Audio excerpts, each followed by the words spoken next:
नमस्कार शेतकरी बंधूंनो, स्वागत आहे आपल्या यूट्यूब चॅनल शेती उपाययोजनामध्ये। चला तर मग आजच्या व्हिडिओला सुरुवात करूया। आजचा व्हिडिओचा आपला टॉपिक आहे की टरबूज, खरबूज, डांगर या पिकांना किंवा असं म्हणूया की वेलवर्गीय जेवढेही पिकं आहेत त्यांना पहिली ड्रेंचिंग कोणती केली गेली पाहिजे। तर बघा मित्रांनो, सर्वात पहिली गोष्ट लक्षात ठेवा की याच्यामध्ये कोणतेही वेलवर्गीय पीक राहतं त्याच्यामध्ये पाण्याचं प्रमाण हे जास्त राहतं। उदाहरणार्थ आपण म्हणताना टरबूजला इंग्लिशमध्ये म्हणतो वॉटरमेलन। वॉटर म्हणजे पाणी। तर सगळ्यात महत्त्वाचा विषय असा की त्याच्यामध्ये पाण्याचं प्रमाण जास्त असतं। दुसरा भाग असा की वेलवर्गीय कोणतंही पीक हे स्वतःमध्ये केळीसारखं अन्न स्टोअर करू शकत नाही। जसं केळीचं झाड असतं, केळीचं झाडाचा जर आपण घड कापला तर साधारणतः त्याचं वजन 200 ते 250 किलो भरतं। तर तशा पद्धतीने वेलवर्गीय पीक जे असतं ते स्वतःमध्ये अन्न स्टोअर करू शकत नाही। त्याला डेली बेसिसवर अन्न हे लागत असतं। डेली बेसिसवर एक शेड्यूल असतं, त्या पद्धतीने ते शेड्यूल आपल्याला फॉलो करावं लागतं। मग ह्या सर्व गोष्टींमध्ये सगळ्यात पहिली ड्रेंचिंग जी आहे ती ड्रेंचिंग नेमकी कोणती केली गेली पाहिजे याबद्दल आपण बोलणार आहोत आणि ती का केली गेली पाहिजे। तर सगळ्यात महत्त्वाची गोष्ट, ह्या ड्रेंचिंगमध्ये आपण दोन गोष्टी वापरणार आहोत। एक म्हणजे मायक्रोरायझा, जो की माझा त्याच्यातला सर्वात आवडता ब्रँड आहे, तो म्हणजे अलर्ट बायोटेक कंपनीचा अलरायझा। आता हा अलरायझा का आवडतो तर त्याचं कारण असं की तुम्ही याच्यामध्ये बघू शकतात मायक्रोरायझल स्पोअर काउंट जो आहे तो 6 लाख मायक्रोरायझल स्पोअर काउंट आहे पर 100 ग्रॅममध्ये। मार्केटमध्ये बरेच मायक्रोरायझा भेटतात पण त्याच्यामध्ये 1,20,000 ते 2 लाखापर्यंत असतात। 12×5 = 60 म्हणजे 4 पटीने स्ट्रॉंग हा मायक्रोरायझा आहे। तर याचा फायदा असा की ह्या मायक्रोरायझामध्ये जमिनीतल्या बुरशीचं व्यवस्थापन व्हायला मदत होते। त्याचप्रमाणे जमिनीतले पांढऱ्या मुळ्यांची संख्या भरपूर वाढते आणि परिणामतः आपण टाकलेलं खत अधिक बिवाड खत हे सगळं काही झाडाला अपटेक करायला मदत होते। विशेष म्हणजे ह्या अलरायझामध्ये ब्ल्यू ग्रीन अल्गीसुद्धा आहे की जे 100 वर्षात एकदा टाकावं लागणारं खतसुद्धा याच्यामध्ये 20 ग्रॅम ॲड आहे। पोटॅशियम ह्युमेट 40 ग्रॅम आहे आणि त्याचप्रमाणे अमिनो ॲसिडसुद्धा आहे। अमिनो ॲसिड काय काम करतं? ग्रोथ हार्मोन्सचं काम करतं। त्याचप्रमाणे विटॅमिन आणि नॅचरल एलिमेंट आहेत। मग ह्या थोडक्यात याच्यामुळे काय होईल की सगळ्यात महत्त्वाची गोष्ट, अमिनो ॲसिडमुळे फटक्यात ग्रोथ होईल म्हणजे फुटवे फुटायला लागून जातील। आणि सगळ्यात महत्त्वाची गोष्ट, मर होणार नाही, जर्मिनेशनसुद्धा प्रॉपरली होईल। मग तुम्ही ते बियाण्यालासुद्धा लावू शकतात आणि बाकीचं जमिनीतनं पण सोडू शकतात किंवा जे रोपं लावलेले असतील तर त्या रोपांना जर पहिली ड्रेंचिंग याची केली तर याचा फायदा असा की त्याच्यामुळे फुटवे भरपूर फुटायला लागतील आणि मर 99% मर होणार नाही। हे माझं वैयक्तिक मत आहे, कारण की माझा अनुभव शेअर करतोय, वैयक्तिक अनुभव शेअर करतोय। दुसरा भाग याच्यामध्ये येतो तो म्हणजे लिक्विड ट्रायकोडर्मा। आता ट्रायकोडर्मामध्ये विषय लक्षात घ्या, याच्यामध्ये एक अजून पॉईंट कव्हर करतोय की ट्रायकोडर्मामध्ये एकूण 3 फॉर्म असतात। पहिला असतो लिक्विड, दुसरा असतो पावडर आणि तिसरा असतो ग्रॅन्युअल फॉर्ममधला, की जो बऱ्याच जणांना माहीत नाही। तो चारकोल बेस असतो। चारकोल म्हणजे आपला कोळसा जसा राहतो ते, तर त्याला कोटिंग केलेलं असतं ट्रायकोडर्माचं आणि ते मिश्र खतामध्ये टाकून आपण वापरू शकतो। म्हणजे जसं कांदा वगैरे पीक असेल तर त्याला ते आपण फेकायला मदत करतात। 10 किलोची बॅग येते त्याची। तर लिक्विड ट्रायकोडर्मा, आता लिक्विड आणि पावडर उरलं। मग त्याच्यामध्ये बऱ्याच ठिकाणी मार्केटमध्ये लिक्विड ट्रायकोडर्मा उपलब्ध नसतो, मार्केटमध्ये भेटतो पावडर फॉर्ममधला। मग पावडर फॉर्ममधला ट्रायकोडर्मा काय करावा लागतो, त्याच्यामध्ये 2 किलो गूळ टाका, 200 लिटर पाणी टाका आणि अर्धा 1 किलो तो पावडर फॉर्ममधला ट्रायकोडर्मा टाका आणि त्याच्यानंतर त्याला चांगलं मिक्स करा आणि मिक्स केल्यावर 2-4 दिवस राहू द्या। मग त्याच्यामध्ये मल्टिप्लिकेशन होईल बुरशीचं आणि नंतर मग ते आपण वापरू शकतो। एवढं करण्यापेक्षा त्याच्यामध्ये काउंट स्पेसिफिक आपल्याला चांगला भेटेलच असं नाही आहे, हे माझं वैयक्तिक मत मांडतोय। त्याजरी लिक्विड ट्रायकोडर्मा जर आपण वापरला तर याच्यामध्ये सगळ्यात महत्त्वाची गोष्ट स्पेसिफिक काउंट असतात आणि हा रेडी राहतो। 200 लिटरमध्ये टाकीमध्ये टाका आणि लगेच तुम्ही सोडू शकतात, बरोबर। तर ह्या मायक्रोरायझासोबत लिक्विड ट्रायकोडर्मा वापरलेला चालतो अलरायझासोबत। तर ट्रायकोइन नावाने अलर्ट बायोटेक कंपनीचा हा ट्रायकोडर्मा आहे।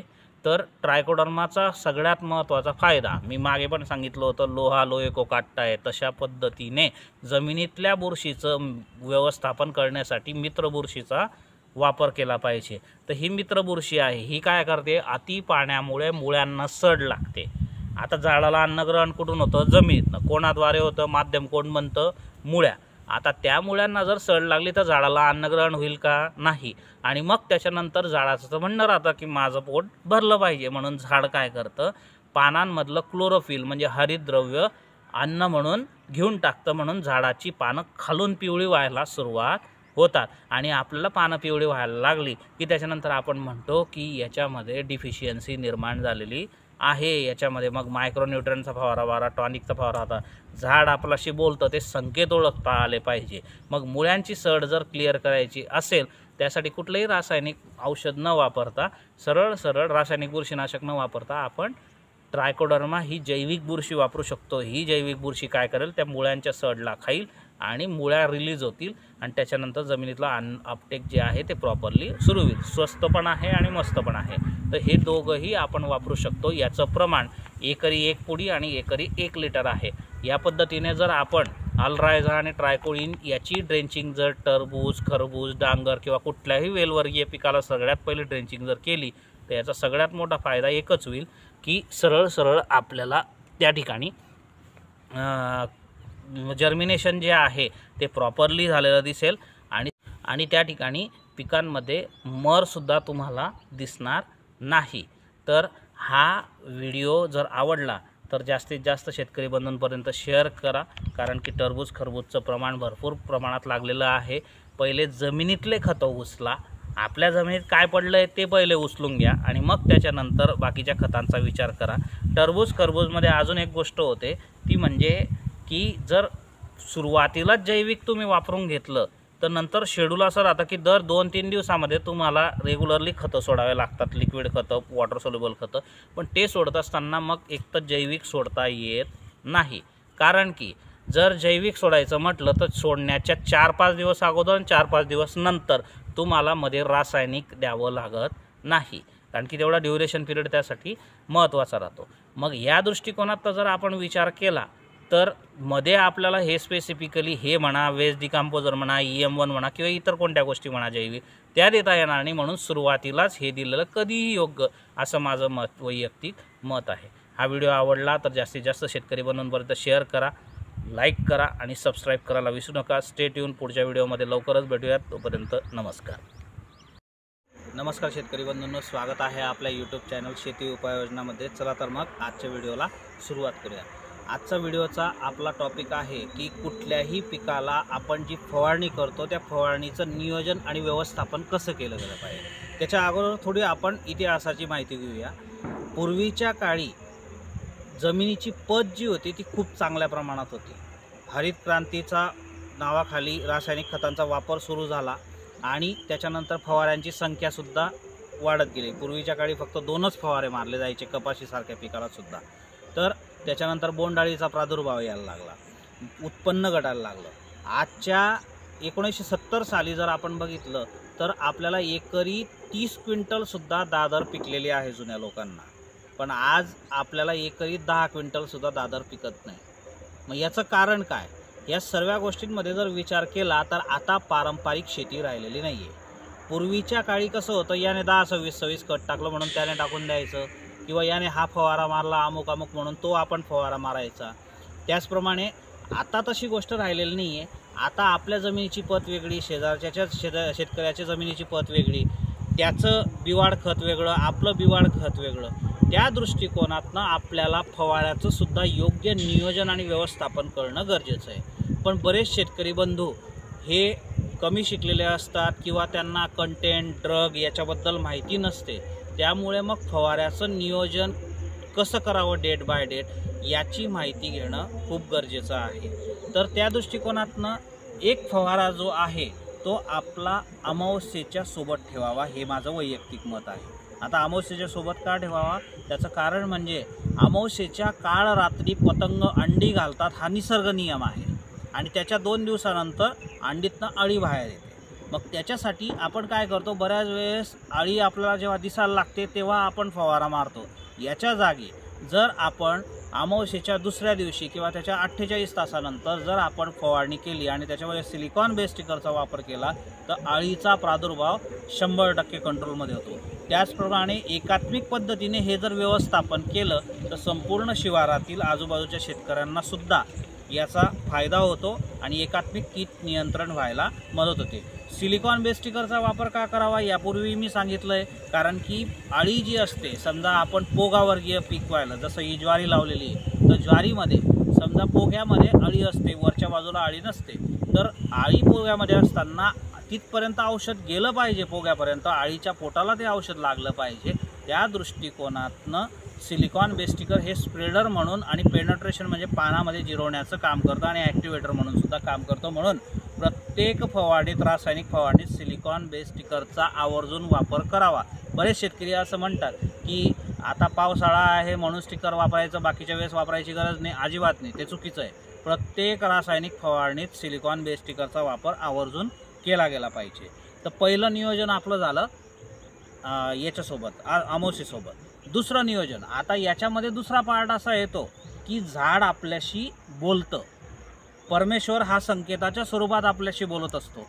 त्याचप्रमाणे झाडसुद्धा मुकं असल्यामुळे झाड आपल्याशी संकेताच्या स्वरूपात बोलत असतो। जसं कपाशीची पानं वाकडी व्हायला लागली की आपल्याला कळतं की याच्यावर थ्रिप्सचा अटॅक आलेला आहे। त्या पद्धतीने अळी जर असेल तर अळीची घाण आपल्याला पोग्यामध्ये दिसायला होते, मका, ज्वारी, दादर याच्यामध्ये। तर त्या पद्धतीने आपल्याला कळतं, किंवा पोगा पिवळा झाला तर त्याच्यावरनं कळतं की याच्यामध्ये अळीचा प्रादुर्भाव झाला असेल। तर झाड आपल्याशी बोलतं तर ते झाडाचे संकेत ओळखणं गरजेचं आहे। माझं वैयक्तिक मत असं आहे की ज्या शेतकऱ्यांना लक्षात येत नसेल की आपण कोणतं केव्हा फवारा मारला पाहिजे, तर सरळ सोपं गणित करावं, एक फवारा अमावस्येला आणि एक फवारा पौर्णिमेला, याच्यानंतर दुसऱ्या दिवशी मारला तर अधिक उत्तम राहील। साधं सोपं सरळ गणित वापरावं आणि त्याच्यामध्ये साधी सोपी सरळ औषधे वापरणे गरजेचे आहे। जास्त महागडी औषधं वापरू नये, कारण की आपण या ठिकाणी उत्पादन खर्च कमी करून उत्पादकता वाढवणे हा विषय सोबत घेऊन चालतो आहोत। दुसरा भाग असा, आता पौर्णिमेसोबत करताना त्या अगोदर आपल्या इथे पिकामध्ये ऑब्झर्वेशन करावं की कीटकांचा प्रादुर्भाव आहे का। जर प्रादुर्भाव असेल तरच त्या ठिकाणी आपण फवारणी करावी। याचं कारण सांगतो, काही औषधं अशी असतात की त्यांची इफिशियन्सी जी राहते, परिणामकारकता जी राहते, ती 20 ते 22 दिवस असते। म्हणजे समजा आज तुम्ही अमावस्येला फवारा मारला, 15 दिवसानंतर तुमची पौर्णिमा येते, पण तरी पण तुम्हाला प्रादुर्भाव दिसत नाही। पण काही शेतकरी असं पण करू शकतात की चला बुवा बरेच दिवस झाले फवारा मारला नाही म्हणून फवारा मारतात। काही जण कपाशीमध्ये सुद्धा असं करताना मला दिसतात।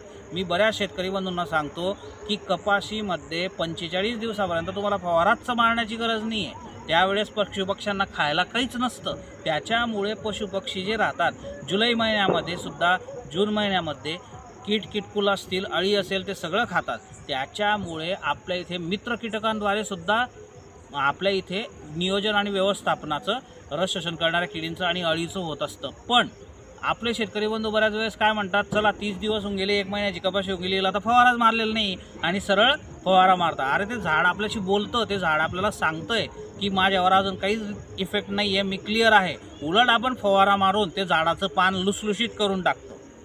लक्षात घ्या, जसं एखाद्या व्यक्तीने जर समजा निद्राशेमध्ये जर समजा त्याने पॉयझन पिऊन घेतलं तर त्याला कसा पद्धतीचा त्रास होणार आहे। तशा पद्धतीने झाडावर ज्यावेळेस रासायनिक फवारा करतो तो झाडावर सुद्धा तो शॉक बसत असतो काही ना काही अंशी, कारण की ते पण सजीव आहे। मग त्या दृष्टिकोनातनं आपण त्याच्यामध्ये महत्त्वाचा विषय लक्षात घेतला पाहिजे की जर प्रादुर्भाव असेल तर तेव्हाच फवारा मारला गेला पाहिजे, ही पण गोष्ट महत्त्वाची लक्षात घ्यावी। दुसरा भाग असा की त्याच्यासोबत मायक्रोन्यूट्रियंटचा वापर, चांगल्या पद्धतीच्या मायक्रोन्यूट्रियंटचा वापर, ज्याला आपण सोप्या भाषेमध्ये टॉनिकसुद्धा म्हटलं जातं, तर ते सुद्धा चांगल्या पद्धतीचं वापरणं गरजेचं आहे, बरोबर। तर त्या दृष्टिकोनातून त्याचा तर जो रासायनिक फवारा आपण मारत आहे त्याचा शॉक त्या पिकाला बसू नये, स्ट्रेस कंडिशनिंग पिकामध्ये येऊ नये, हा त्यामागचा महत्त्वाचा उद्देश असतो। तर सगळ्यात मेन गोष्ट लक्षात ठेवा, जर आपल्याला लक्षात येत नसेल की फवारा नेमका केव्हा मारला गेला पाहिजे, तर त्याच्यासाठी सर्वात सोपा पर्याय आहे की एक फवारा अमावस्येला आणि एक फवारा पौर्णिमेला। पण अमावस्येला फवारा मारल्यानंतर, मी तर कंपल्सरी एक फवारा अमावस्येला सांगितला, ठीक आहे, पण त्याच्यानंतर दुसरा फवारा जो राहील तो फवारा तुमचा पौर्णिमेला ऑब्झर्व करायचं पहिले की आपल्या शेतामध्ये काही प्रादुर्भाव आहे का। प्रादुर्भाव दिसत असेल तरच फवारा मारावा, नाहीतर मग व्हिडिओ सांगितलंय म्हणून त्यामुळे मारावा अशापैकी करू नये। आणि एक महत्त्वाचा अजून एक गोष्ट सांगतोय, ज्या वेळेस कुठल्याही पिकाच्या फळामध्ये, शेंगमध्ये, टहाळमध्ये जर आळी नसेल, वरच्या बाजूला आळी असेल, तर साधं सोपं सरळ इमामेक्टिन सारखं सुंदर अळीनाशक रासायनिक औषधनी, हे माझं वैयक्तिक मत आहे। मी बऱ्याच वेळेस सिलिकॉन बेस स्टिकर आणि इमामेक्टिन हे सुद्धा फवारणी करायला सांगतो की तुम्ही सरळ सरळ फवारणी करा, त्यासोबत चांगला चिलेटेड मायक्रोन्यूट्रन घ्या, रिझल्ट ऑब्वियसली भेटतातच। पण आपण काय करतो, हजारो 4-4, 3-3 हजार रुपये लिटरचे औषधं वापरतो, काबरता ती मिळेल, मग याचे पण रिझल्ट भेटतातच आपल्याला। महत्त्वाचा भाग लक्षात घ्या, आत्ताचा भाग काय घडतो आहे तुम्ही संपूर्ण भारतात बघताय, भाव भेटत नाहीये। त्या दृष्टिकोनातून आपल्या हातात एकच गोष्ट आहे, उत्पादन खर्च कमी करून उत्पादकता वाढवणे। जो खर्च आपला वाचतोय तो एक प्रकारचा आपला नफा आहे, मग तो 1 रुपया असो का 1000 असो, हे माझं वैयक्तिक मत आहे। त्या दृष्टिकोनातून आपल्याला छोट्या छोट्या गोष्टींचं नियोजन व्यवस्थापन करणं गरजेचं आहे। हे माझं मी वैयक्तिक मत मांडतोय, ज्या पद्धतीने मी नियोजन करतो त्या पद्धतीने तुमच्याशी हे माझं वैयक्तिक मत शेअर केलेलं आहे। काही तज्ञ याच्याशी सहमत असतीलच असं नाही। जर हा व्हिडिओ आवडला तर जास्तीत जास्त शेतकरी बंधूंपर्यंत शेअर करा। तुमचा एक शेअर जो आहे तो इतर शेतकरी बंधूंचा सुद्धा खर्च वाचवू शकतो। त्यामुळे सर्वांना विनंती आहे की आपल्याकडे जे ग्रुप्स असतील त्या ग्रुपवर शेअर करा, त्याचप्रमाणे ह्या चॅनलला सबस्क्राईब करा, लाईक करा। उत्पादन खर्च कमी करायचा आहे आणि उत्पादकता वाढवायची आहे। मी शेतकऱ्याचा मुलगा पहिले आहे आणि नंतर दुकानदार आहे, तर त्या दृष्टिकोनातून हा व्हिडिओ बनवला आहे। स्टे ट्यून, पुढच्या व्हिडिओमध्ये लवकरच भेटूयात, तोपर्यंत नमस्कार। नमस्कार शेतकरी बंधूंनो, स्वागत आहे आपल्या यूट्यूब चॅनल शेती उपाययोजनामध्ये। आजचा व्हिडिओ अत्यंत महत्त्वाचा आहे। हरभरा आणि मक्का, ज्वारी, बाजरी हे पोघावर्गीय जे पिकं आहेत त्यांच्यासाठी आपण अळीचा नाश करण्यासाठी कोणत्या औषधाचा वापर करणं योग्य राहील त्या संदर्भात हा व्हिडिओ बनवत आहेत। बघा मित्रांनो, आपला सगळ्यात मेन उद्देश हा आहे की रासायनिक, सेंद्रिय आणि जैविक खतांची आणि फवाऱ्यांची सांगड घालून उत्पादन खर्च कमी करून उत्पादकता वाढवणे। याचं कारण असं की भाव आपल्या हातात नाही आहे, त्यामुळे खर्च कमी करणं आपल्या हातात असल्यामुळे त्या दृष्टिकोनातून आपले 2 पैसे कसे वाचतील ह्या दृष्टिकोनातनं मी जे प्रयोग करत असतो तर त्या माध्यमातून ते आपल्याशी शेअर करण्याचा हा एक प्रयत्न आहे। तर अळी हा विषय जो आहे, तर अळीच्या बाबतीमध्ये मी बऱ्याच वेळेस सांगतो, मागे सुद्धा एक व्हिडिओ बनवलेला होता की इमामेक्टिन सारखं स्वस्त औषध कोणतंच नाही आहे। त्यानंतर तुम्ही प्रोपेनोफॉस प्लस सायपर, क्लोरो प्लस सायपर हे सुद्धा औषधं आहेत मार्केटमधले। आपण 3000 रुपये लिटर, 4000 रुपये लिटरचे औषधं वापरतो, त्याच्यापेक्षा हे औषधासोबत जर सिलिकॉन बेस स्टिकर वापरलं तरीसुद्धा खूप चांगले रिझल्ट म्हणतात। पण काही जणांचं म्हणणं पडतं की आम्हाला त्याच्यासाठी पर्टिक्युलर पिकासाठीचं स्पेशल असं औषध सजेस्ट करा सर की ज्याचे खूप चांगले रिझल्ट पण मिळतील आणि त्या पिकाची क्वालिटीसुद्धा सुधारेल। तर त्या दृष्टिकोनातनं एक विषय समोर आला की आता सध्या दादर असेल, ज्वारी असेल किंवा मका असेल किंवा हरभरासुद्धा असेल, तर त्यासाठी अळीसाठी आपण औषध कोणतं वापरलं पाहिजे। तर ह्या दृष्टिकोनातनं सुरुवातीला मक्याला अळीसाठी आपण स्टमक पॉयझन वापरलं पाहिजे, म्हणजे अळीच्या पोटाला ते औषध लागल्याबरोबर अळी मरेल असं औषध वापरलं पाहिजे। मार्केटमध्ये खूप औषधं असे आहेत की जे खूप महाग आहेत आणि शेतकऱ्याला परवडणारे नाही आहेत, किंवा ते साधारणतः 100 ते 110 रुपये प्रतिपंप त्याचा पडतो। मग त्या दृष्टिकोनातनं शेतकऱ्याला स्वस्त पडेल असं कोणतं औषध जे मी वापरतो, तर त्याचं नाव आहे फायटर। फोकस बायोटेक कंपनीचं ही अशी एक 250 ml आणि 500 ml मध्ये पॅकिंगची बरणी मिळते, छानपैकी बरणी फ्री भेटते। याच्यामध्ये 2 पाऊच असतात, एक म्हणजे ह्या फायटरचं ह्या पाऊच असतं आणि दुसरं ते म्हणजे मोअर म्हणून टॉनिकचं पाऊच असतं। त्याच्यासोबत आपल्याला मापसुद्धा फ्रीमध्ये पडतं। तर याचा सगळ्यात मोठा फायदा असा आहे की हे जे फायटरचा मी रिझल्ट घेतलेले आहेत, तर याचे फायदे असे की 1 लिटरला 1 ml म्हणजे 15 लिटरच्या पंपाला 15 ml हे वापरायचं। याचा फायदा असा की आपण इकडून फवारा मारत गेलो तर तिकडून रिटर्न येतो तोपर्यंत अळी मेलेली सापडते। हे स्वतः मी रिझल्ट याचे घेतलेले आहेत। दुसरा भाग असा, याच्याबरोबर हे मोअर नावाचं टॉनिक जे आहे ते फ्री ऑफ कॉस्ट आहे। याच्याने क्लोरोफिलचं प्रमाण वाढायला आणि मक्याचे पोगे फुटायला सुद्धा मदत होते, म्हणजे आपल्याला वेगळं टॉनिक विकत घ्यायची गरज नाही. आता खर्च कसा कमी होतो याच्याबद्दलचं कॅल्क्युलेशन सांगतो. बघा, हे 250 ml चं पाऊच आहे. 1 लिटरला 1 ml म्हणजे 15 लिटरला 15 ml, याचा अर्थ 250 ml मध्ये 16 पंप होतील. आपण 15च धरूया. तर उदाहरण म्हणून गृहीत धरा की जास्तीत जास्त याची किंमत समजा 750 रुपये जर पकडली, तर 750 रुपयाला हे असं समजा की हे 150 रुपयाचं टॉनिक आपल्याला फ्री पडलेलं आहे. तर साधारणतः 750 वजा 150 करून टाकले म्हणजे आपल्याला 600 रुपयाला पडला असं समजा. तर 600 रुपयामध्ये जर आपले 15 पंप होत आहे तर 15 चोक 60 म्हणजे फक्त 40 रुपये प्रतिपंप आपल्याला पडतो. याच्यासोबत फक्त एक नेहमी मी जी सूचना देतो फवाऱ्याच्या बाबतीत की सिलिकॉन बेस स्टिकरचा वापर आवर्जून करायचा. कारण की अळी जी राहते ती अळी पोघ्यामध्ये असते, वरती नसते. आणि पोघ्यापर्यंत औषध स्प्रेड होण्यासाठी, अळीच्या पोटाला लागण्यासाठी सिलिकॉन बेस स्टिकर मदत करतं. तर त्याच्यासाठी आपण औषध पूर्ण व्यवस्थित लागू पडावं याच्यासाठी आपण काय करायचं, सरळ सरळ सिलिकॉन बेस स्टिकरचा वापर केला गेला पाहिजे. त्याचप्रमाणे काही वेळेस अळी जी राहते ती हरभऱ्याच्या टाळांमध्ये म्हणा किंवा तुरीवरच्या शेंगांमध्ये जर पोखरणारी अळी जर सापडली तर मग त्या दृष्टिकोनातनं आपल्याला तिथपर्यंत गॅसेबल पॉयझन पोहोचलं पाहिजे. तर त्यासाठी सुद्धा सिलिकॉन बेस स्टिकर मदत करतो. म्हणून सिलिकॉन बेस स्टिकरचा आवर्जून उपयोग याच्यासोबत करायचा. दुसरा भाग असा की मी एक प्रकर्षाने गोष्ट स्पष्ट शब्दात सांगतोय. बरेच दुकानदार हे चांगले असतात, त्याबद्दल वाद नाही. पण काही कंपनी प्रतिनिधी किंवा काही दुकानदार याचं प्रमाण 25 ml 30 ml सुद्धा सांगतात. तुमच्या माहितीसुद्धा सांगतो की याचे रिझल्ट ज्या वेळेस मका 2 पानाचा 4 पानाचा राहतो तर मी 10 ते 12 ml 15 लिटरच्या पंपाला सुद्धा याचे रिझल्ट घेतलेले आहेत. म्हणजे जिथे 1 लिटरला 1 ml प्रमाणे 15 लिटरच्या पंपाला 15 ml प्रमाण लागणार आहे, त्या ठिकाणी फक्त मी 15 लिटरला 10 ते 12 ml टाकून सुद्धा मी रिझल्ट घेतलेले आहेत. याच्यासाठी माझी सर्व शेतकऱ्यांना हात जोडून नम्र विनंती आहे की पाऊचवर किंवा कोणत्याही बाटलीवर जे प्रमाण लिहिलेलं असतं त्या पद्धतीने आपण औषधाचं प्रमाण घ्यावं, ना की दुकानदार जे सांगेल त्या पद्धतीने. कारण की ऑलरेडी ते कंपनीने ती ट्रायल घेतलेली असते आणि त्या पद्धतीने आपण औषधाचं प्रमाण जर घेतलं तर आपल्याला आवर्जून रिझल्ट मिळतात. फक्त अट एकच की सिलिकॉन बेस स्टिकरचा वापर याच्यासोबत करा. मक्याची क्वालिटी सुधारायला ह्या मोअरमुळे खूप मदत होईल. क्लोरोफिलचं प्रमाण वाढेल, प्रकाश संश्लेषणाची क्रिया व्यवस्थित होईल आणि ह्या फायटर ह्या औषधामुळे अळी जी राहते ती समूळ नष्ट होते. 99% अळीचा पूर्ण नायनाट होतो. हा माझा वैयक्तिक अनुभव आहे आणि हे सगळ्या जिल्ह्यांमध्ये हे औषध मिळतं.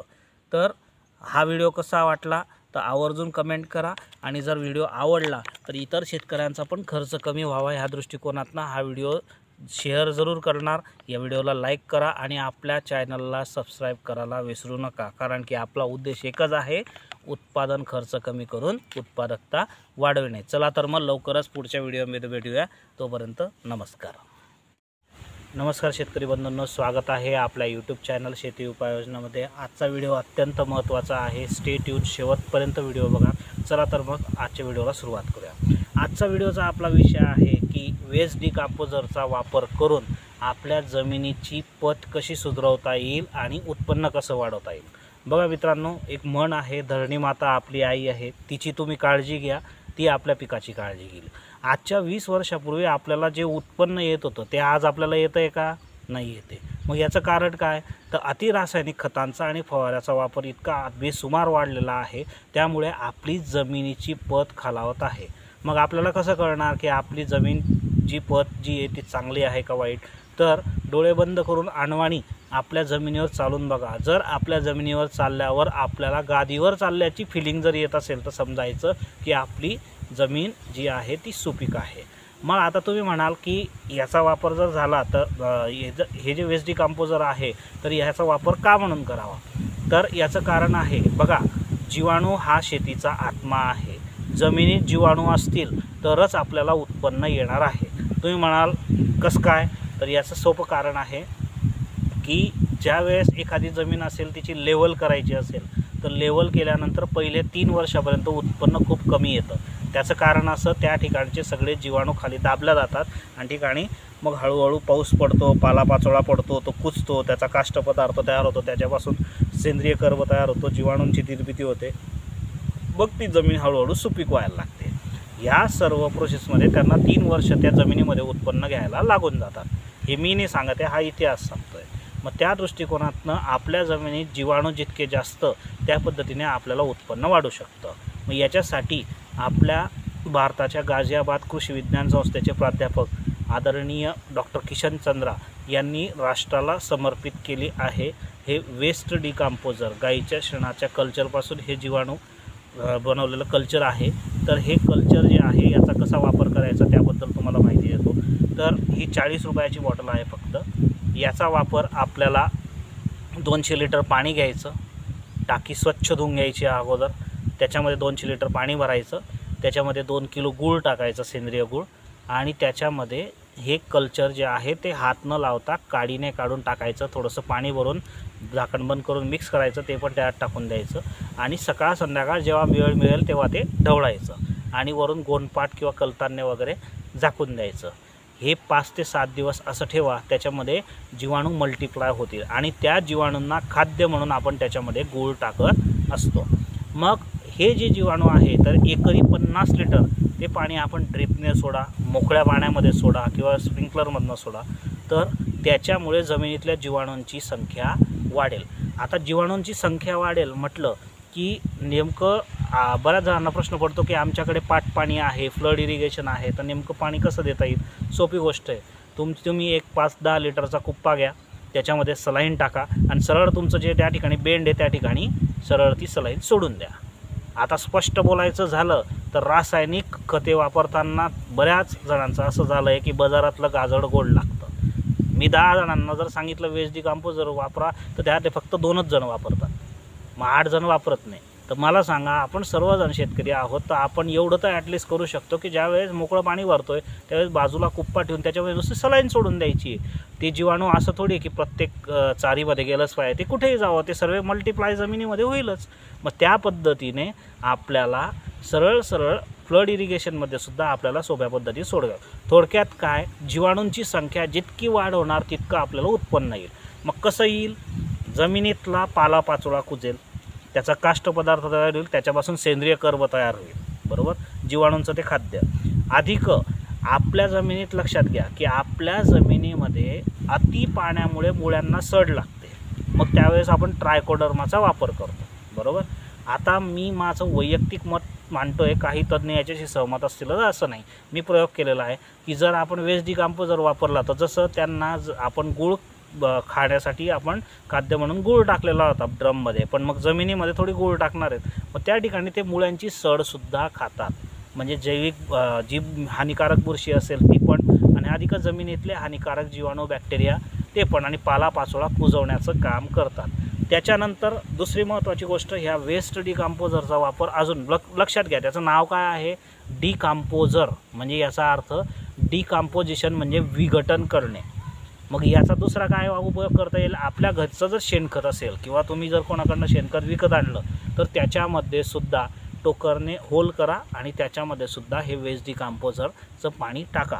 त्याचा फायदा असा होईल की ते नुसतं शेण आहे, त्याच्यामध्ये हे विघटन करणारे जीवाणू पोचतील, तेव्हा त्याचं शेणखत तयार होईल, ते कुजेल आणि चहा पावडरसारखं 21 दिवसामध्ये शेणखत तयार होईल. म्हणून त्याचा वापरसुद्धा आपण शेणखतामध्ये सुद्धा केला गेला पाहिजे. पूर्वीच्या काळी कसं होतं की शेणखताचा वापर बेसुमार केला जायचा, कारण की जनावरांची संख्या प्रत्येक घरोघरी भरपूर होती.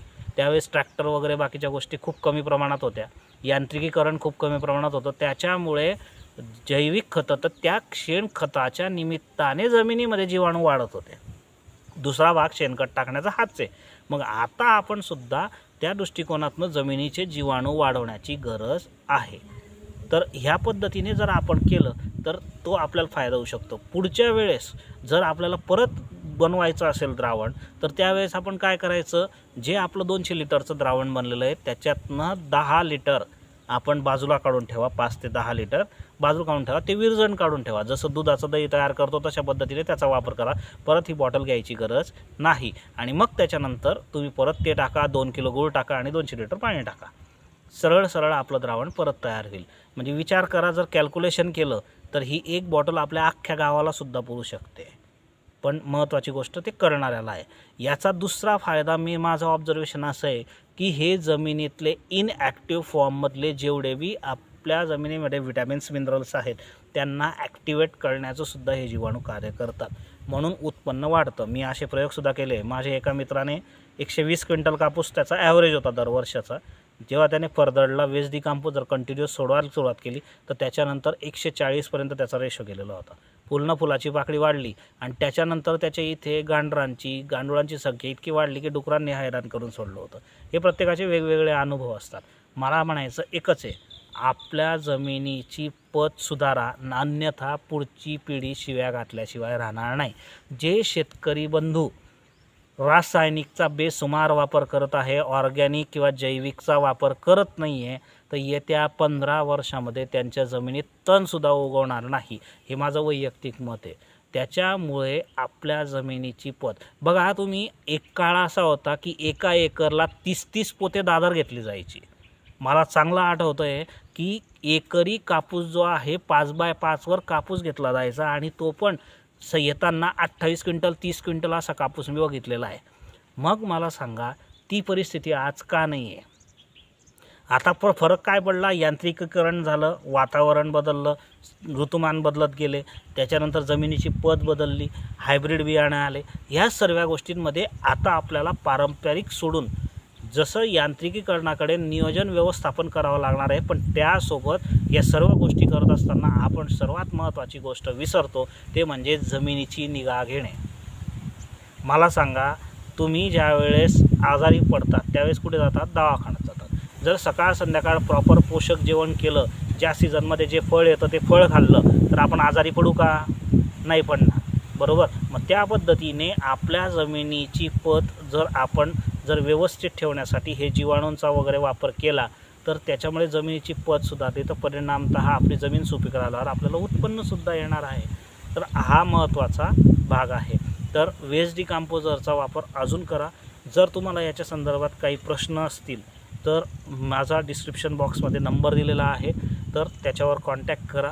आपल्या समस्या ज्या असतील त्या सोडवण्याचा मी प्रयत्न करेन. मी पण शेतकऱ्याचाच मुलगा आहे. आणि हो, याच्यामध्ये आता नवीन लिक्विड फॉर्ममधलं सुद्धा वेस्ट डिकंपोजर आलेलं आहे. जसं हे भूशक्ती म्हणून वेस्ट डिकंपोजर आहे प्रोग्रीन बायोटेकचं, तसंच हे सुद्धा मॅजिक डी म्हणून वेस्ट डिकंपोजर आहे under technical collaboration with Bhabha atomic research centre, government of India, Mumbai. तर यांच्या टेक्निकल रिसर्चमध्ये हे बनवलं गेलेलं आहे. तर हे लिक्विड फॉर्ममधलं वेस्ट डिकंपोजर आहे. याचासुद्धा वापर आपण करू शकतात. माझा उद्देश एकच आहे की जमिनीची पत सर्व शेतकरी बंधूंची सुधारल्या गेली पाहिजे आणि उत्पादन खर्च कमी होऊन उत्पादकता वाढली गेली पाहिजे. आणि महत्त्वाची गोष्ट लक्षात ठेवा, जमिनीतल्या बुरशीचं, हानिकारक जीवाणूंचं व्यवस्थापन करण्यासाठी मित्र बुरशी आणि जीवाणूंचीच मदत घ्यावी, ही नम्र विनंती. हा जर व्हिडिओ आवडला तर जास्तीत जास्त शेतकरी बंधूंपर्यंत शेअर करा, जेणेकरून त्यांनासुद्धा फायदा होईल. Stay tune. पुढच्या व्हिडिओमध्ये लवकरच भेटूया. तोपर्यंत नमस्कार. नमस्कार शेतकरी बंधूंनो, स्वागत आहे आपल्या यूट्यूब चॅनल शेती उपाययोजनामध्ये. चला तर मग आजच्या व्हिडिओला सुरुवात करूया.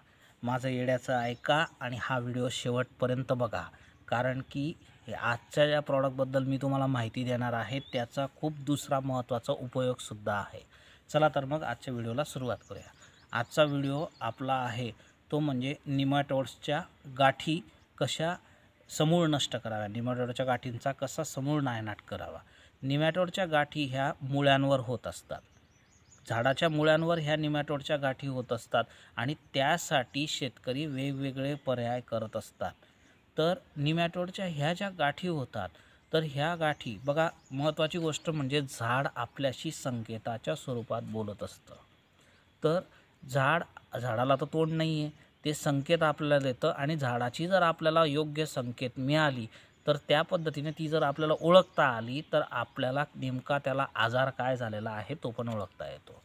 बघा मित्रांनो, निमॅटोडसाठी काही जण रासायनिकसुद्धा उपयोग करतात. पण एक म्हण मी नेहमी म्हणतो की लोहा लोहे को काटता है, त्या पद्धतीने जमिनीतल्या बुरशीचं व्यवस्थापन करण्यासाठी मित्र बुरशीची मदत घेतली पाहिजे, हे माझं वैयक्तिक मत आहे.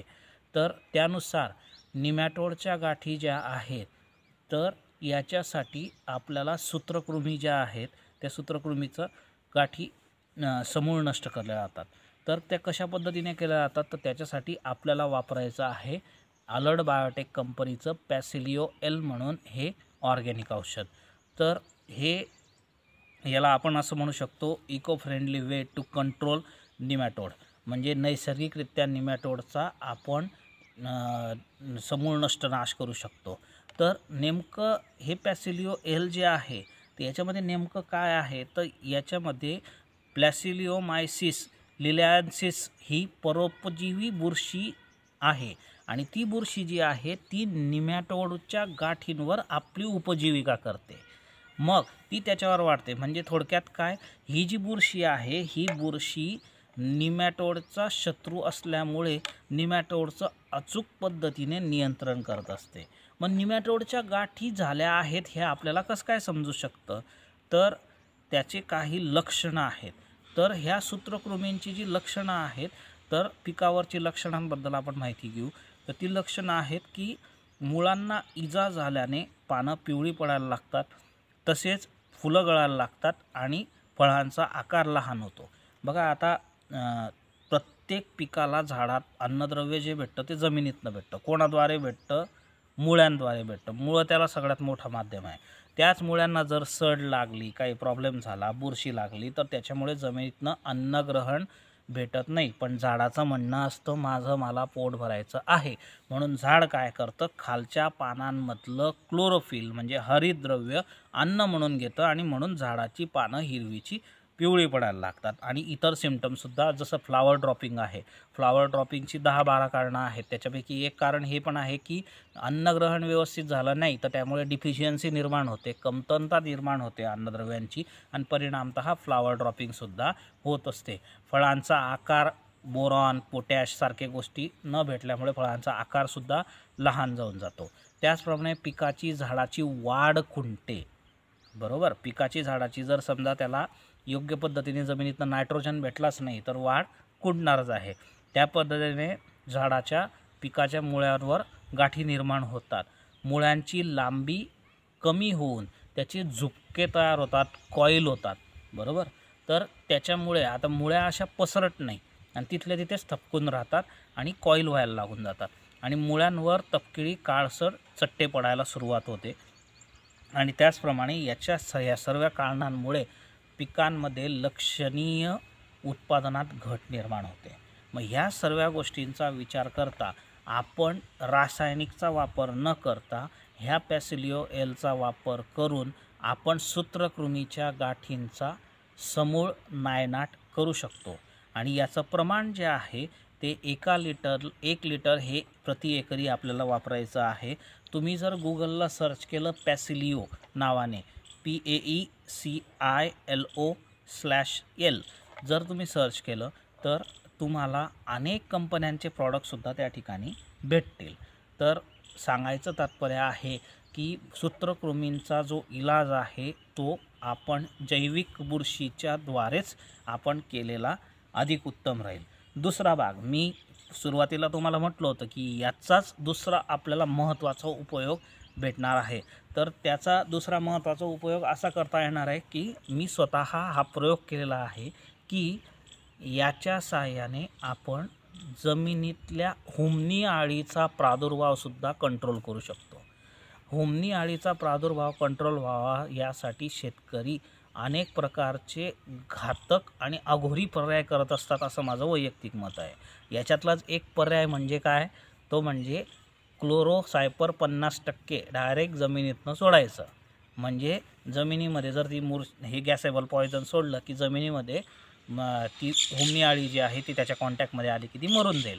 पण याचा परिणाम डायरेक्टली जर आपण क्लोरोसायपर जमिनीमध्ये सोडतोय तर जमिनीमध्ये जीवाणू नष्ट होतात, समूळ नष्ट होतात. हे मी नाही सांगत आहे, हा इतिहास सांगतोय. फॉर एक्झाम्पल, तुम्ही कोणताही कांदा उत्पादक शेतकरी असेल आणि त्याच्या शेतात जर होमनीचा प्रादुर्भाव असेल तर त्याला एकच विचारा की आजच्या 5 वर्षापूर्वी तुम्हाला कांद्याचं जे उत्पन्न येत होतं ते आज तुम्हाला येतं आहे का? जर त्यांचं उत्तर तुम्हाला 100% समजेल की त्यातनं उत्पादनात घट आलेली आहे, तर जीवाणू हा शेतीचा आत्मा आहे. त्याच्यामुळे जमिनीतले जीवाणू मरतात क्लोरोफायबरमुळे आणि त्याच्यामुळे जे उत्पादनात घट येते आणि त्याचप्रमाणे जमीन कडक व्हायला लागते.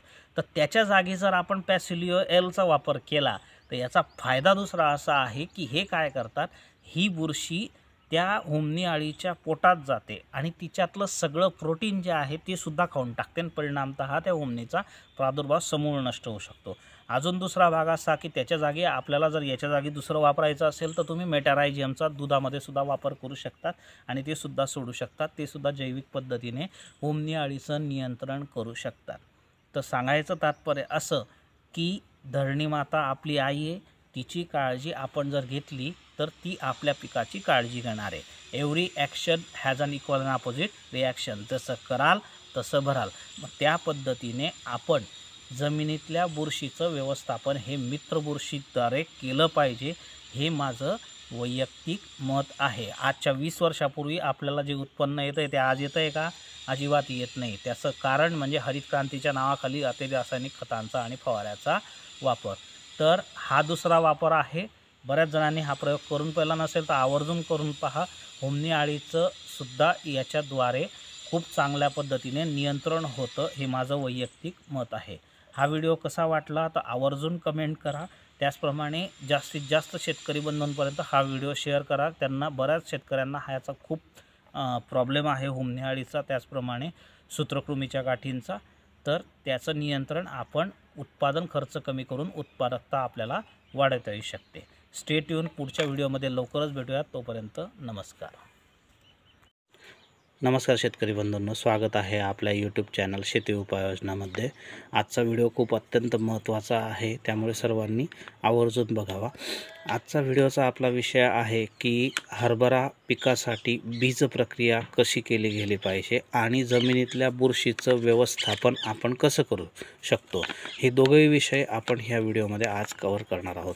शेवटपर्यंत आवर्जून व्हिडिओ बघा आणि ज्या शेतकरी बंधूंना याची आवश्यकता असेल त्यांना आवर्जून हा व्हिडिओ पाठवा, जेणेकरून त्यांना सुद्धा फायदा होईल. बघा मित्रांनो, बीज प्रक्रिया करण्याचे 2 कारणं असतात. एक म्हणजे ज्या बीला लागणारी बुरशी किंवा त्याच्याशी संबंधित कीड ती मरावी आणि त्याचप्रमाणे दुसरी गोष्ट जमिनीतली जी बुरशीचं व्यवस्थापन व्हावं आणि जर्मिनेशन प्रॉपर झालं पाहिजे, उगवण क्षमता वाढली पाहिजे, जेणेकरून आपल्याला उत्पादन वाढलं पाहिजे आणि आपल्याला त्याची सांधायची गरज नको पडली पाहिजे. ह्या दृष्टिकोनातून बीजप्रक्रिया करणं गरजेचं असतं. बियाणाला ऑलरेडी गावचो वगैरे हे बीजप्रक्रिया करून घेतलेली असते, परंतु त्यानंतरसुद्धा आपल्याला बीजप्रक्रिया करायची गरज असते. तर मग याच्यामध्ये बीजप्रक्रिया हरभऱ्याला करताना आपण काय वापरू शकतो, तर अलर्ट बायोटेक कंपनीचं हे सीडगार्ड नावाचं प्रॉडक्ट आहे. तर हे 100 ml ची अशी बॉटल येते. साधारणतः ही 100 ml ची बॉटल आपल्याला 30 ते 40 किलो बियाण्यासाठी सफिशियंट आहे. स्वस्त आहे. याचा फायदा असा की ह्या बॉटलमध्ये ह्युमिक ॲसिडसुद्धा आहे. त्याच्यामुळे बी अंकुरित झाल्याबरोबर खाली पांढऱ्या मुळ्या फुटायला सुरुवात होईल आणि वरती खपली उचकवल्याबरोबर जर्मिनेशन प्रॉपर होईल. त्याचप्रमाणे प्रोटीन हायड्रोसोलेट, त्यानंतर लँटना कॅरना एक्स्ट्रॅक्ट आणि इमल्सिफायर आणि ॲक्वा DM वॉटर म्हटलेलं आहे. तर थोडक्यात काय, तर याच्यामध्ये बी आणि जमिनीतली जी बुरशी आहे, हानिकारक बुरशी की जी बीला किंवा त्याच्या अंकुराला शी संबंधित रोगांना जी आपल्याला त्याला आळा घालू शकतो, तर तसे कंटेंट ह्याच्यामध्ये असल्यामुळे जमिनीतल्या बुरशीचं आणि बीला लागणाऱ्या बुरशीचं व्यवस्थापन होतं आणि जैविकरित्या होतं. विशेष म्हणजे हा सगळ्यात मोठा प्लस पॉईंट आहे.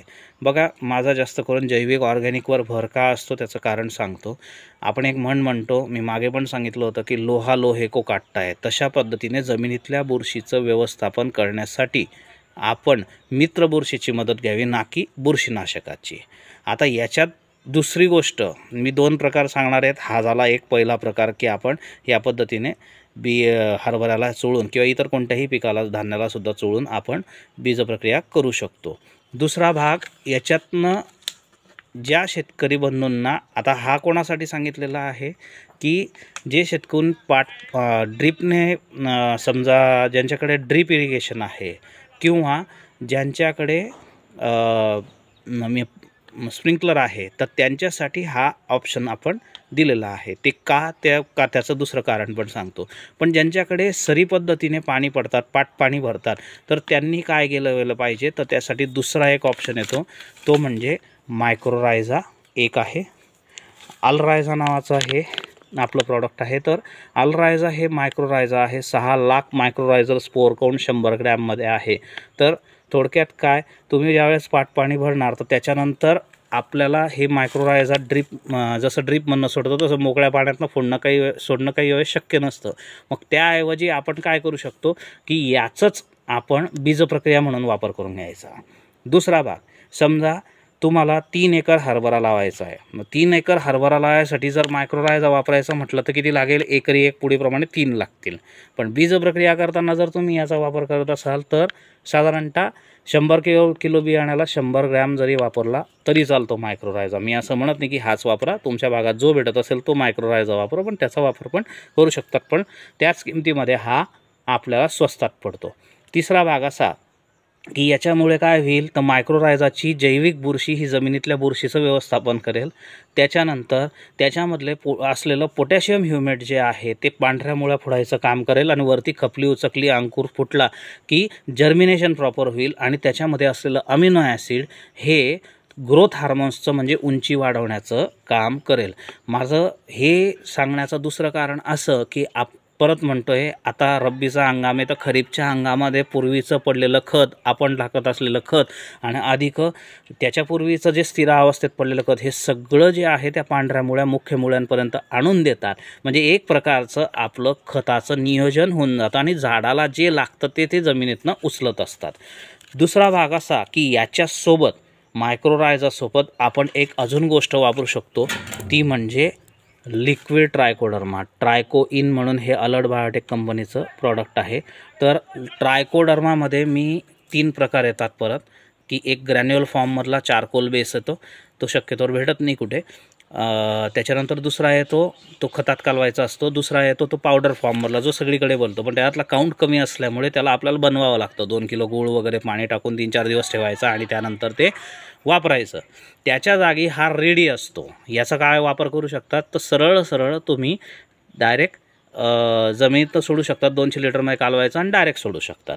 मग याचा जर वापर आपण बीजप्रक्रियेमध्ये मायक्रोरायझा आणि याचा जर दोघांचा वापर करून घेतला तर याचा सगळ्यात मोठा फायदा हा आहे की अति पाण्यामुळे किंवा इतर बुरशींमुळे जी मुळ्यांना सड लागते त्या सडच्या बुरशीला खायचं काम हे ट्रायकोडर्माची मित्रबुरशी करत असते। लोहा एको काटता आहे तशापैकी हा प्रकार आहे। मग झाड उभळणे म्हणजे नेमका प्रकार काय घडत असेल बरं, तर जास्त पाण्यामुळे किंवा मुळ्यांना सड लागल्यामुळे झाडाला जमिनीतनं अन्नग्रहण होत नसेल, बरोबर, मायक्रोरायझाला आणि हरभऱ्याला, आणि त्याच्यानंतर ज्याला जमिनीतनं अन्नग्रहण भेटलं नाही पण झाडाचं म्हणणं काय राहतं की माझं पोट भरलं पाहिजे, म्हणून झाड काय करतं, त्याच्या पानांमधलं क्लोरोफिल म्हणजे हरितद्रव्य हे अन्न म्हणून घेऊन टाकतं आणि झाडाची पानं खालच्या बाजूने हिरवीची पिवळी व्हायला सुरुवात होतात आणि कालांतराने हळूहळू ते झाड जे राहतं ते पूर्ण कोरडं होऊन सुकून जातं। मग याला अशा पद्धतीने झाड मरतात, मग ते झाड उबळणे, मर होणे हे प्रकार घडत असतात। मग याचं व्यवस्थापन जर आपल्याला करायचं असेल तर माझा भर जो आहे तो जैविक ऑर्गॅनिकवर आहे।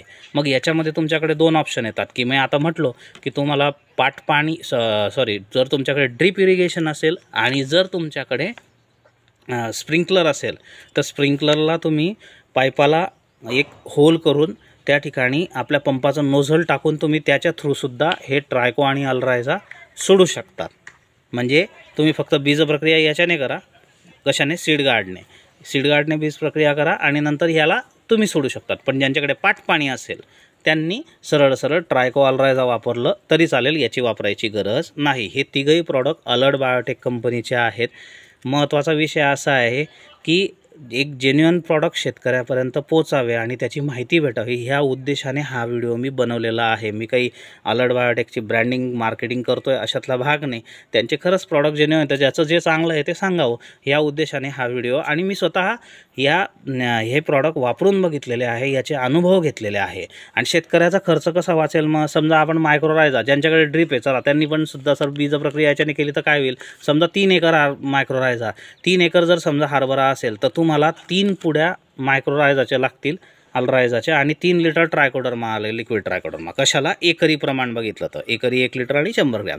पण तेच आपण बीज प्रक्रियेला घेतलं तर हे अर्धा लिटर आणि हे फक्त तुम्हाला साधारणतः 100 ग्रॅमची पुडी एवढं तुमच्या 3 एकरच्या क्षेत्राच्या हरभऱ्याच्या बीज प्रक्रियेसाठी सफिशियंट आहे। मग याच्यामध्ये काय झालं की शेतकऱ्याच्या 2 पुड्यांचा खर्च, 2 लिटर ट्रायकोचा खर्च वाचलाच ना। मग तुमच्यासमोर मी दोघं ऑप्शन ठेवलेले आहेत की एक तर तुम्ही हे सीड गार्ड म्हणून वापरू शकतात किंवा मग हे अलरायझा ट्रायको। आणि आता ज्यांची लागवड होऊन गेलेली असेल तर त्यांनी सरळ सरळ मायक्रोरायझा आणि ट्रायको आवर्जून वापरा। याचं कारण असं, हे तर बुरशीचं मुळ्यांच्या बुरशीचं काम करेल, पण माझा सगळ्यात मोठा भर जो आहे तो जमिनीतलं तुम्ही खतं उचला पहिले। तुम्ही आणि मी जेवायला बसलो, मी नेहमी ते उदाहरण देतो की तुम्ही आणि मी जेवायला बसलो 10 भाकरी ठेवून दिल्या तर तेवढं आपण खाऊन जाणार आहे का? नाही। मग आपण खरीपच्या हंगामामध्ये जे पण काही पीक घेतलेलं असेल त्याचं उरलेलं स्थिरावस्थेत पडलेलं खत, पूर्वीचं खत, आपण टाकलेलं खत सगळं उचललं जातं। तर पहिले आपल्या जमिनीतली खतं उचला आणि मग त्याच्यानंतर आपण सरळ सरळ इतर खतांचं नियोजन करा। तर असेच नवनवीन आपण व्हिडिओ बघणार आहोत। पाण्याचं नियोजन कसं करावं हरभऱ्यामध्ये, फवाऱ्याचं नियोजन कसं करावं, एक स्टेप बाय स्टेप व्हिडिओ येणार आहे। डिस्क्रिप्शनमध्ये आवर्जून जाऊन ट्रायकोडर्माचे प्रकार, त्यानंतर मायक्रोरायझाची माहिती याचे व्हिडिओ मी डिस्क्रिप्शनमध्ये लिंक देत आहे, आवर्जून ते सुद्धा व्हिडिओ बघा जेणेकरून तुम्हाला। चला तर मग लवकरच भेटूया पुढच्या व्हिडिओमध्ये। डिस्क्रिप्शनमध्ये माझा कॉन्टॅक्ट नंबरसुद्धा दिलेला आहे 77 55 93 70 90। तर तुम्हाला काही अडचण असली तर आवर्जून मला व्हॉट्सअप करा, कॉल करा, जेणेकरून आपला उद्देश एकच आहे की शेतकऱ्याचा उत्पादन खर्च कमी करून उत्पादकता वाढवणे। नमस्कार शेतकरी बंधूंनो, स्वागत आहे आपल्या यूट्यूब चॅनल शेती उपाययोजनामध्ये। चला तर मग आजच्या व्हिडिओला आपण सुरुवात करूया। आजचा व्हिडिओ अत्यंत महत्त्वाचा आहे। उत्पादन खर्च कमी करण्याच्या दृष्टिकोनातनं हा व्हिडिओ शेवटपर्यंत बघतो। म्हणजे पांढरा पोटॅश याला सुद्धा आपल्याला काही ऑप्शन आहे का? बघा मित्रांनो, पांढरा पोटॅश म्हणजे म्युरेट ऑफ पोटॅश जो आहे तो सल्फेट फॉर्ममध्ये असतो। मागील एका व्हिडिओमध्ये मी त्याबद्दल माहिती दिली होती, त्या व्हिडिओची लिंक डिस्क्रिप्शन बॉक्समध्ये मी टाकतो आहे। त्या व्हिडिओमध्ये मी सांगितलं सर्वांना की म्युरेट ऑफ पोटॅश जो असतो म्हणजे पांढरा पोटॅश हा जमिनीत 20 दिवस स्थिर पडतो आणि त्याच्या पुढच्या 45 दिवस लागता लागू पडत असतो। म्हणजे साधारणतः पूर्ण पोटॅश लागू पडायला 65 दिवसांचा कालावधी असतो। म्हणून नियोजन आणि व्यवस्थापनाच्या दृष्टीने आपल्याला पोटॅश त्या पद्धतीने फळाची साईज वाढण्याच्या दृष्टिकोनातनं आपल्याला पोटॅशचं नियोजन करणं गरजेचं असतं। आता याच्या सर्व गोष्टींमध्ये 50 किलो पोटॅशची थैलीचं ट्रान्सपोर्टेशन, मजुरीचा खर्च, इतर खर्च, या सगळ्या गोष्टींचा जर खर्च पाहता आपल्याला अल्टरनेटिव्ह दुसरं ऑप्शन्स काय वापरता येऊ शकतं तर त्या संदर्भात माहिती देणार आहे। तर हा जो पोटॅश माझ्या हातात आहे तर हा 1 किलोचं हे पॅकिंग आहे आणि हे 4 किलोचं पॅकिंग आहे। तर मार्केटमध्ये K50 नावाने प्युअर चिलेटेड ऑक्साईड पोटॅश भेटतो। म्हणून हा जो चिलेटेड पोटॅश आहे हा पोटॅश आपल्यासाठी पांढरा पोटॅशला अल्टरनेटिव्ह ऑप्शन ठरू शकतं। याचं प्रमाण हे एकरी 2 किलो एवढंच प्रमाण आपल्याला जमिनीतून द्यावं लागतं। याचा दुसरा फायदा असा की साधारणतः जर आपण केळी, पपई यांचं उदाहरण घेतलं तर त्या ठिकाणी आपल्याला 2 किलो द्यावा लागतो। म्हणजे आता बघा, आता तुम्ही म्हणाल की पोटॅश जो रेग्युलर आम्ही वापरत होतो तर तो वापरण्याऐवजी हा का वापरावा? तर याचं हा चिलेटेड फॉर्ममध्ये असल्यामुळे याचा सगळ्यात मोठा फायदा हा आहे की हा पोटॅश जो आहे हा 24 तासात लागू पडायला सुरुवात होते आणि पुढच्या 15 दिवसात पूर्ण लागू पडून मोकळा होऊन जातो। त्याच्यामुळे ज्या आपल्याकडनं एखाद वेळेस समजा पोटॅशची कमतरता झाली असेल किंवा पोटॅश दिला नसेल तर किंवा इन्स्टंट आपल्याला लवकर रिझल्ट पाहिजे त्यावेळेस हा पोटॅश खूप रिझल्ट भेटतो। उदाहरणार्थ कांद्याची साईज जर बनवायची असेल तर त्याच्यासाठी याचा उपयोग होऊ शकतो, किंवा केळी पपई जर आपली एक 10-15 दिवसात कटनवर येणार असेल त्याच्यावर 1000-2 किलो आपण ते जमिनीतनं सोडू शकतो। कांद्यासारख्या पिकाला सुद्धा सोडू शकतो।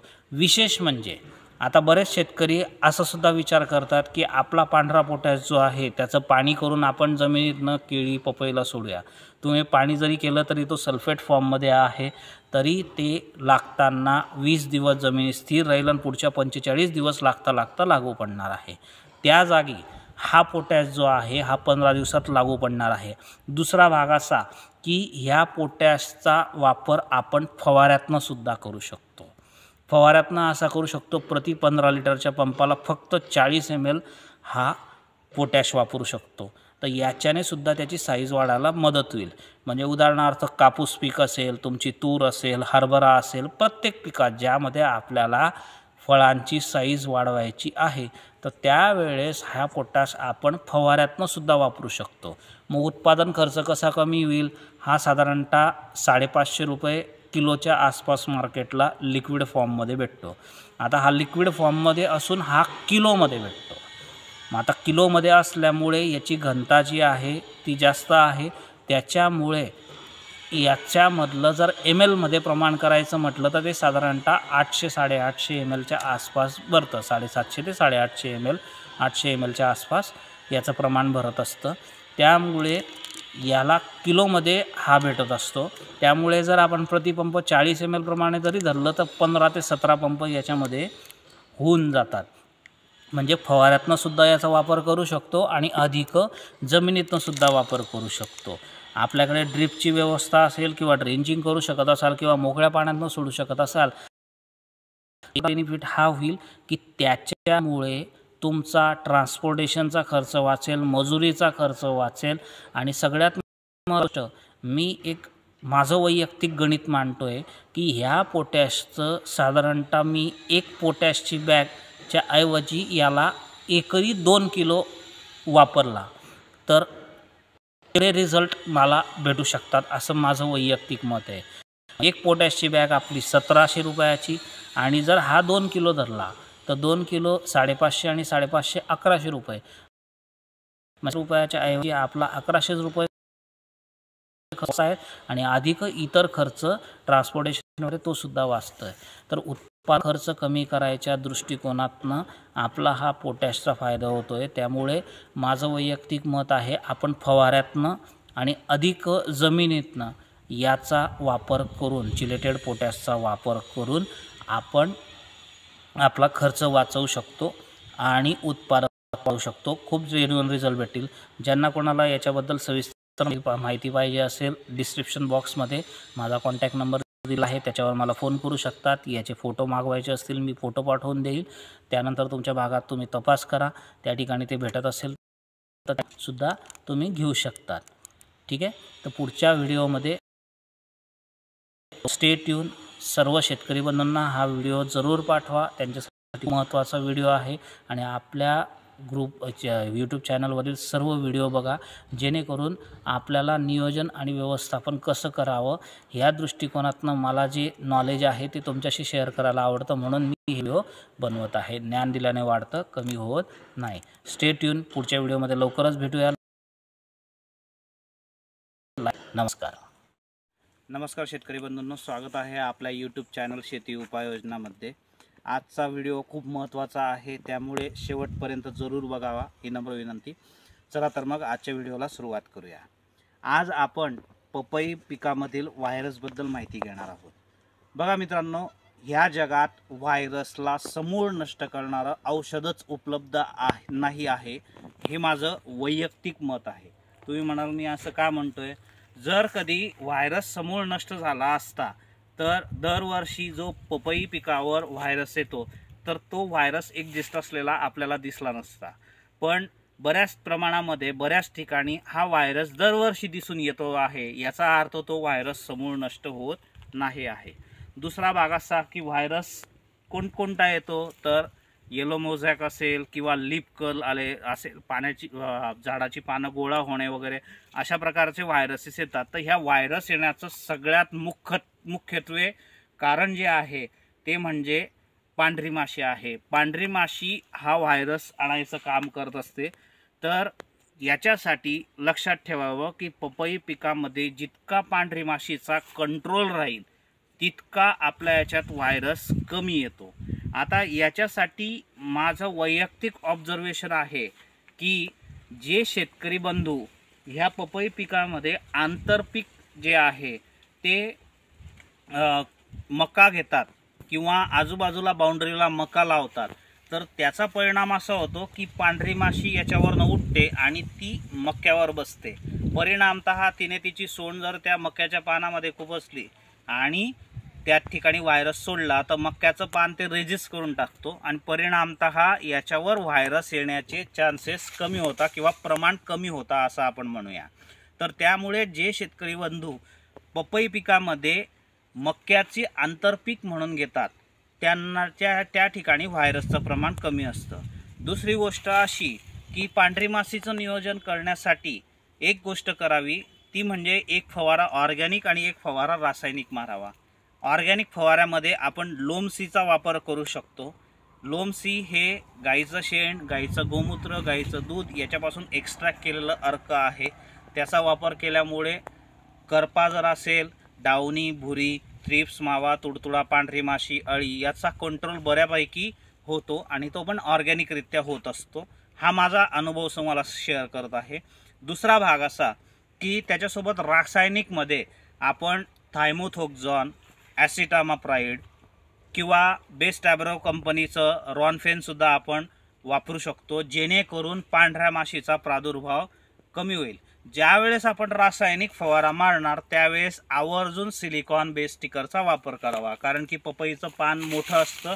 बऱ्याच वेळेस आपण फवारा मारत असताना ते सगळ्या झाडाला सर्वीकडे पोचेल असं नाही आहे, त्यामुळे झाडाला फवारा मारताना जर आपण सिलिकॉन बेस स्टिकरचा वापर केला तर ते स्प्रेडर म्हणून खूप छान पद्धतीने काम करतं, सगळीकडे स्प्रेड होतं आणि पेनट्रेशनचं काम करतं, म्हणजे झाडाच्या पानामध्ये ते औषध जिरवण्यासाठी सुद्धा मदत करत असतं। परिणामतः आपल्याला आपण मारलेल्या फवाऱ्याचे रिझल्ट चांगले भेटतात, त्याची एफिशियन्सी त्या ठिकाणी टिकून राहते। हे माझं वैयक्तिक मत आहे।